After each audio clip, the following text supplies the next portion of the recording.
Greetings, saints of the PCJC. Soup Mike here, and as you're watching this, I am in the Philippines doing a pastor's conference with a group of churches over there that I'm privileged and honored to bring the word for.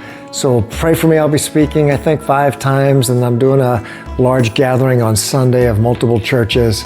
And some of these churches are very interested in partnering with us. Don't know what that means.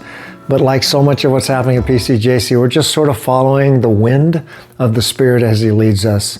I just wanted to encourage you in this season of ministry because of the nature of what's been happening in the last month or so with the fires, and still praying, and so grateful for the outreach efforts of our churches and praying for those who've been deeply impacted. And I want to just submit to you that, you know, in ministry, we go through a lot of ups and downs. And so we celebrated last month with Nathan and Valerie Cherney and their sweet little miracle baby, Amira, who now is legally their child. We knew spiritually they were mom and dad, but now it's official. So on one side, we're celebrating, we're having a party, and it's a great festive moment. On the other, there's still this tragedy of the Pacific Palisades and the fires that have happened and swept Southern California, leaving many still distraught and homeless, trying to figure out what to do. So we go through these ups and downs in ministry, and man, that's a sure way to burn out. If you're trying on one side to cry with someone, and 5 minutes later you're celebrating with someone,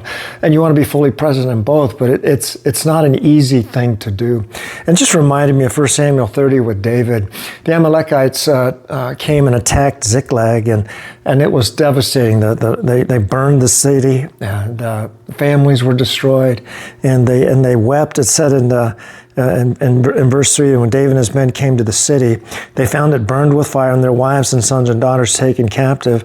Then David and the people who were with him raised their voices and wept until they had no more strength to weep. So on one side, we've got people weeping, and rightfully so. We've got the Cherneys and others celebrating because there's amazing things that are happening. But it says in verse 6 something fascinating. It says in 1 Samuel chapter 30, and David was greatly distressed, for the people spoke of stoning him. Now the people are mad at him. And isn't that the joy of ministry? I mean, you get blamed for things that not always our fault. And so because all the people are bitter in soul, there it is. A lot of times we pastor people who are bitter in soul. We don't want to become bitter in soul. But it said this, for all the people were bitter in soul, each of the sons and daughters, and here's the line, but David strengthened himself in the Lord his God. My mentor of 40 years always reminded me of that passage. Mike, make sure you learn to strengthen yourself in the Lord. And I want to encourage you in this season. There's so many good things happening. We had a great Zoom call with our lead pastors. We're planning on doing more of those. We've got stuff lined up, pathways for our development. Looking forward to Recalibrate. Man, get signed up. You want to come hear Ralph Moore. He's just a seasoned leader who's planted hundreds of churches. Thousands and thousands of people have been impacted by Ralph ministry. Wayne and Ralph in Hawaii did an amazing thing. Peyton Jones is going to bring it on Saturday. And the theme is be a disciple, make a disciple. But having said that, you and I are human beings. And human beings need to be reminded that we have human realities and feelings. And on one side, we don't just shift from mourning to joy quickly. But we need to. I remember one time ministry years ago, I had to make a 5-minute shift. And it's so hard to do. And you're trying your best. But man, inside you're in turmoil. So sadness, you get a terrible call, and then a really joyful call. And so in this season, as we're celebrating and mourning, may you find a way to strengthen yourself in the Lord.